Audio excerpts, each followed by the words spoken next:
She has his face, and it bothers me a lot. You feel Amira looks like man you saw on the sex tape with your wife? Yes, I do. More and more every day, I see Amira's face and his face, and it bothers me a lot. How do you end up having sex with somebody unprotected after you just walking around? It was just more because I really liked him.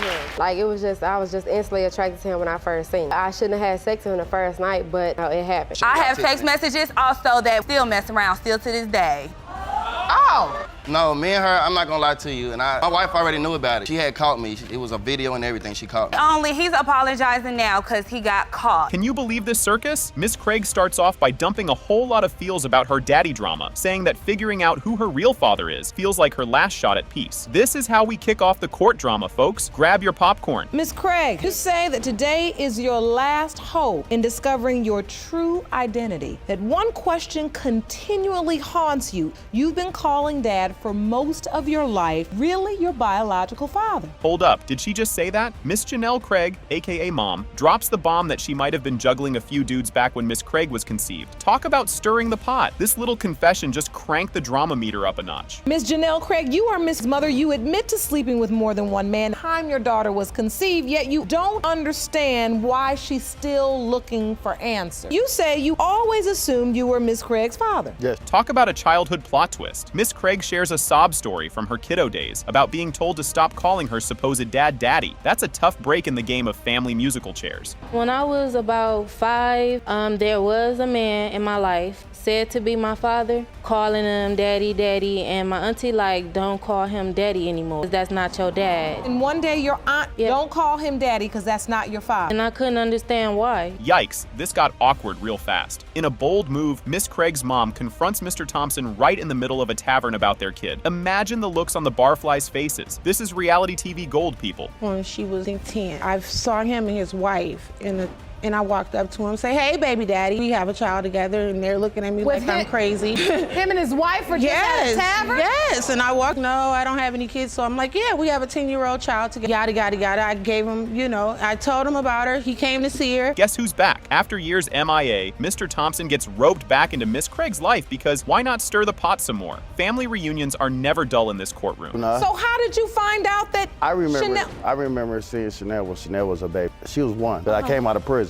And I came by her grandmama's house. Her mother wasn't there. When you looked at her, did you believe this is my child? No, that's what I told her mother. And You're lying. You never told me that. I don't even believe you went to my mama's house. Where was she living at the time? Liar. This is getting tense. Miss Craig tries to reconnect with Mr. Thompson, but let's just say it's about as smooth as a porcupine in a balloon factory. Not much bonding happening here, folks. How did you get back into her life? Chanel auntie had gave me a call and told me that Chanel needed me. Told me that her mother was gone away and she needed me back and get into her life. And so even though you had doubts when you saw her when you got this call from her aunt that she needed you, you came back again. Correct. So, okay, so you came back and so you started a relationship with her? Yes. She wouldn't come with me alone. This plot twist has plot twists. Even though Miss Craig had been under the impression Mr. Thompson was her pops, whispers and side talks fill her ears with doubts. Family gossip, the gift that keeps on giving. You believe Mr. Thompson was your father. But he wasn't around that long. He came back when I was about to turn 72 months before my birthday.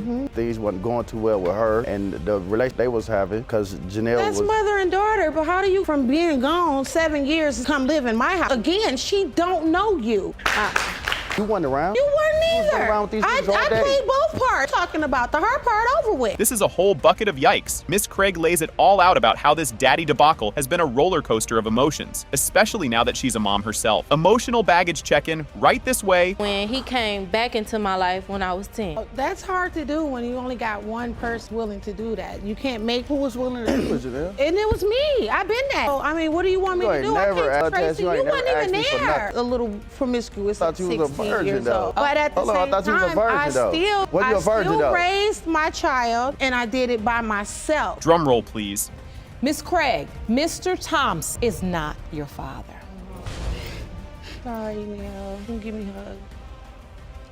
You won't believe this one. Mr. Robinson drops the bomb that after 12 years, his little guy might not be his. He's heartbroken. The engagement is off, and he might lose his mini-me too. The judge and audience are all like, oh no, just wait, it's about to get juicier. Mr. Robinson, after a 12-year relationship with Venden, she confessed 3-year-old son Brandon Jr. may not be your biological child. Engagement to Miss Fuller is broken off in your heart because of the possibility you may now lose your son too. Guess what happens next? Ms. Fuller just spilled the beans big time about snoozing around when Brandon Jr. was conceived. She kept it zipped up about her baby doubts, and now it's all coming out in the open in this courtroom showdown. Ms. Fuller, you admit you were indeed sleeping with another man at the time Brandon conceived. Furthermore, you acknowledge you hid your doubts about Mr. Robinson. Hold on to your popcorn, folks. Here's the lowdown. Mr. Robinson figured out the messy affair and the maybe not his kid situation after noticing the kiddo's looks and getting creepy anonymous calls. He confronts Ms. Fuller, and all heck breaks loose over who the daddy might be.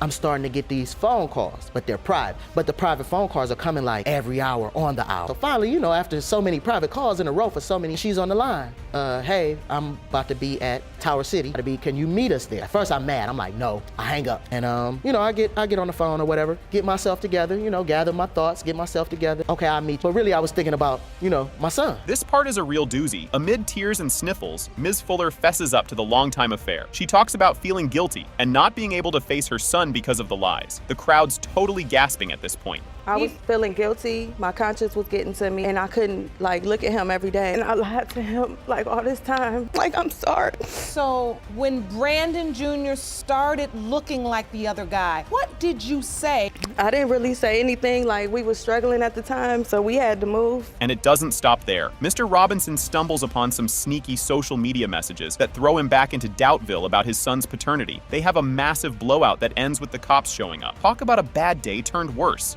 She got on social media on my phone, but forgot to close it. Looking at posts, my social media or whatever, I'm looking at posts like, this ain't mine, you know what I'm saying? So instantly I get kind of nosy, reading inbox. I'm reading these inboxes. She sent the one message to the guy, and I guess that's when she went to go live with the guy, that he didn't look anything like me and that she needed his help. Finally, the big reveal. Mr. Brandon Robinson Sr., you are his father.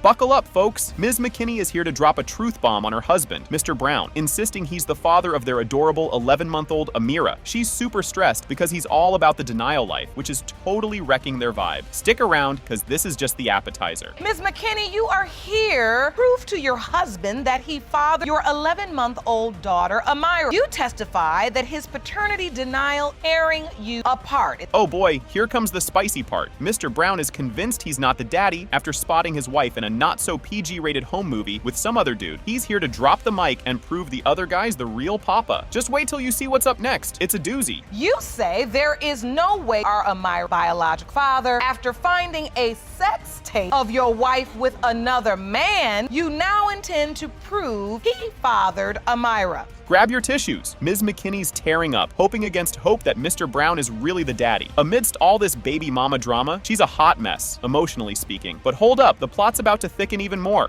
I can see the tears. What are you feeling, Miss McKinney? Oh my goodness, what are you feeling? I just hope that he's the father of Amira Brown. Hope that he is? Yes. So are you saying that you really don't, but you truly hope? Yes. Just when you think it can't get more tangled, Mr. Brown is obsessing over little Amira, looking more and more like the man from the infamous intimate violence tape. It's eating him up inside big time. Because when she was born, she did not look like me. And I waited, I gave it time to see how she would look, and more every day that I look and take pictures with Amira, she has his face, and it bothers me a lot. You feel Amira looks like man you saw on the sex tape with your wife? Yes, I do. More and more every day, I see Amira's face and his face, and it bothers me a lot. Twist alert! Enter stage left. Jonathan Fowler, the co-star of the controversial video. He swaggered into the courtroom to possibly claim his daddy title. You'll never guess what he spills next. Mr. Fowler, we are here talking about the paternity of beautiful baby Amira. This court has learned that Mr. Brown found of his wife and you in her phone. Okay. Is that true? Yes. What did she tell you about her relationship status? Well, when I first met Miss McKinley, and the day I met her, Mr. Brown was present, but they wasn't together. But I seen them face to face. Talk about awkward. When Amira was born, Mr. Brown was there, but didn't sign the birth certificate because, hello, doubts. The roller coaster ain't over. Strap in for some major truth bombs ahead. So now take me to the birth. When Amira was born, where were you? Were you there? I was present. And did you sign the birth certificate? No, I did not. I refused to let him sign. I said no because Amira didn't look like me. That's why I said no. Why did you refuse? Because since we're married and I get public assistance. But you all were legally married. So why would he have to be on the hook for child support if you're legally married? I didn't want him to sign a birth certificate. And the envelope says, it has been determined by this court. Mr. Brown, you are not the father.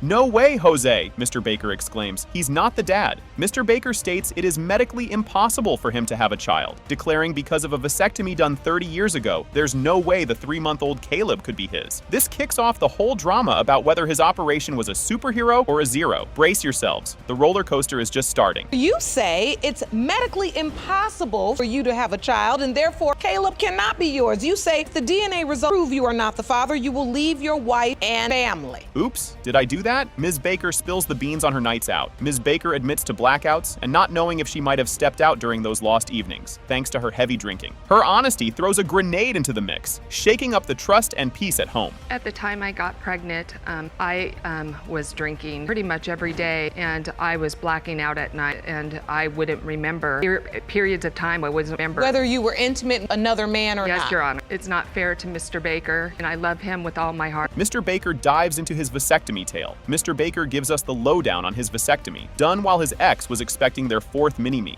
His detailed walkthrough throws a wrench into his current impossible daddy stance, making us all scratch our heads about whether his docs were more like magicians. Next up, the plot thickens like Thanksgiving gravy. You say that it's medically impossible for you to have fathered. Yes, Your Honor. Explain. Back in 1991, when my ex was pregnant with our 4th child, while she was pregnant, I had a vasectomy. And so based upon the research I have done regarding vasectomy, once the procedure hits the 20-year mark, they literally put it into the realm of impossibility. They thought she had cancer instead of a baby. When they found out Ms. Baker was pregnant, Mr. Baker turned detective, hunting down reasons for a false positive that led him straight to thinking it was cancer. Talk about a wild goose chase. And so you thought for a minute that this Absolutely. was cancer. Yes, Your Honor. I let her sleep through the night. I didn't sleep. Went to work the next day. She calls me up crying hysterically. And I said, honey, what's wrong? I said, what do you mean you're not pregnant? How do you know? She goes, I'm dying of ovarian cancer.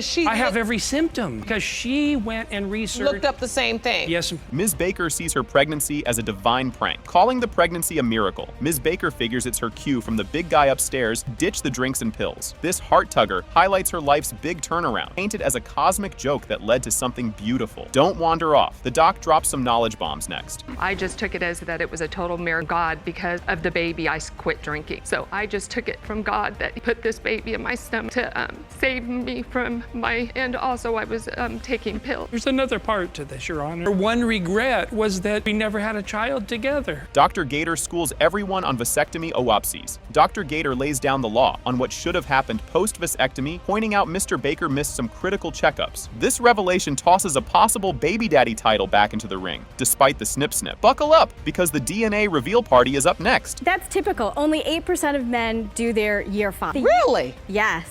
Procedure that important? Well, usually the second follow-up procedure, but if you pass the first one, 0 sperm count, then you are good to go. The year follow-up is actually, like we were talking about before, to make sure that the vasectomy doesn't fail. The DNA results are in, and boy, are they a hoot. The envelope, please. It has been determined by this court, Mr. Baker, you are the father.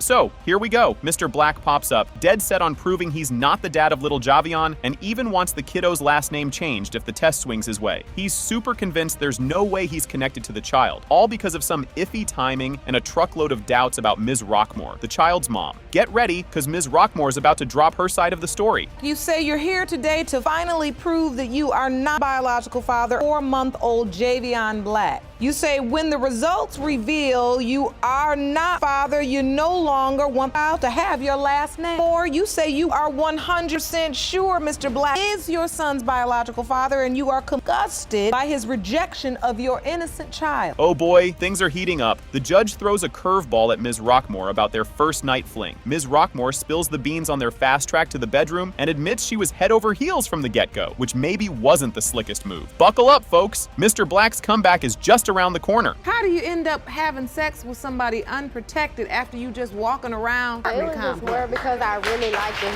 Like I was just instantly attracted to him when I first seen him. I shouldn't have had sex with him the first night, but it happened. So bottom line is you did and there was no protection used. Were you having sex with anyone else at the time? No, Your Honor, I wasn't. Were you in a relationship with anybody? No, Your Honor, I wasn't. Plot twist incoming. Mr. Black dives deep into his sea of doubts, all thanks to some sneaky sightings of Ms. Rockmore's ex back in the early days. He's all, could be infidelity, could be they're just unresolved exes, hinting he might not be the dad after all. Hold on to your popcorn, cause there's more drama ahead. Her and her ex, I don't know what they had going on, but I didn't think we was in a relationship. Was this during the window of conception? Because you were doing more than since you standing here now.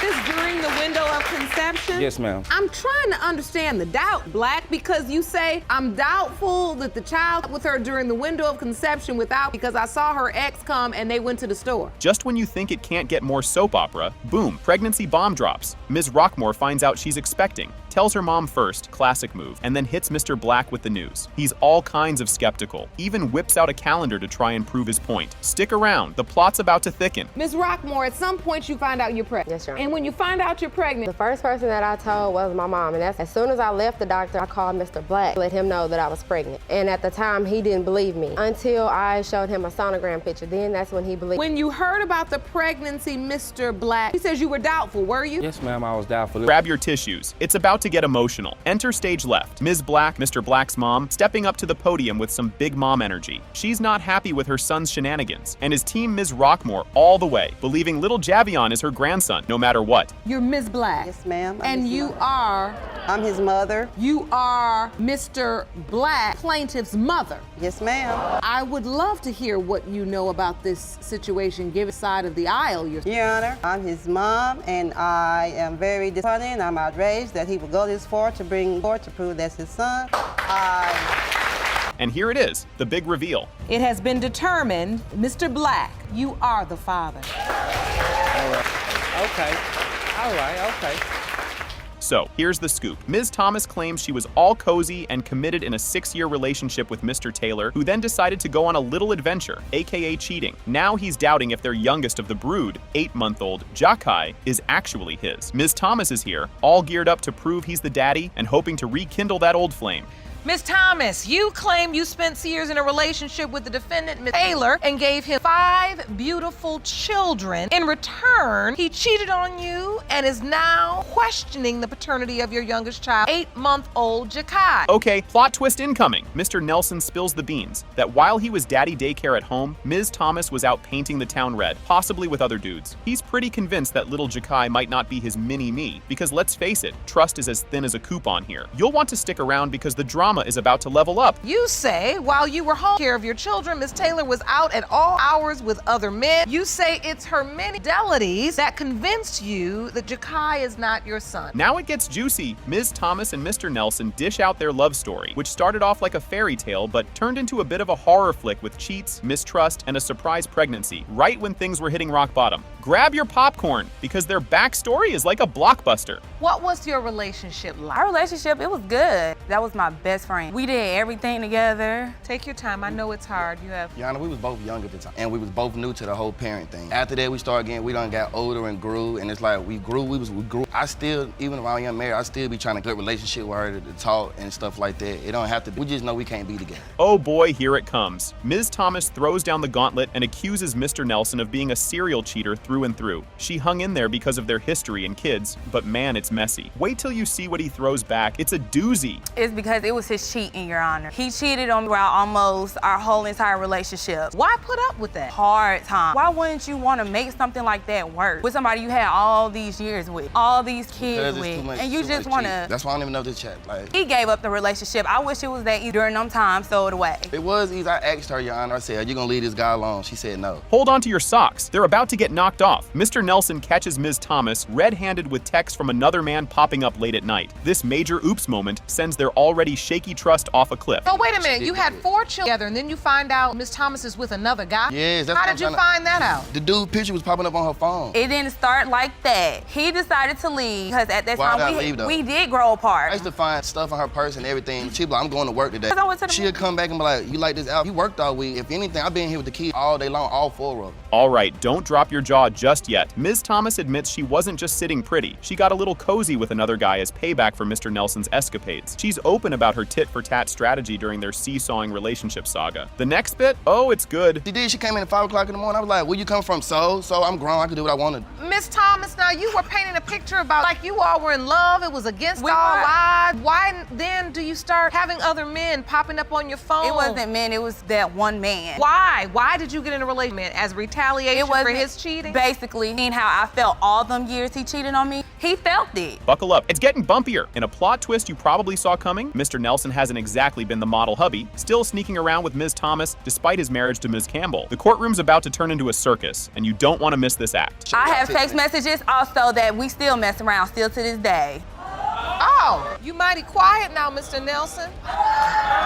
No, me and her, I'm not gonna lie to you, and this I'm gonna tell my wife right in front of her. My wife already knew about it. She had caught me. It was a video and everything. She caught me. He's apologizing now because he got caught. Cue the suspense music. They dive deep into the daddy drama, with Ms. Thomas betting all her chips on Mr. Nelson being the father, planned and plotted during her fertile window. Mr. Nelson, though, isn't buying it without a receipt. The truth bomb coming up is going to be epic. So now look, this is the question I have gotten down to the bottom of, because you say you believe Ms. Thomas was sleeping around with somebody else. This baby with Mr. Nelson. We did. So you basically plotted out your ovulation cycle and you made sure you had sex with Mr. Nelson during that window of time. Yes, Your Honor. Did you have sex with anybody else during that window of time? No, Your Honor. And here comes the moment of truth, like literally. It has been determined by this court. Mr. Nelson, you are the father.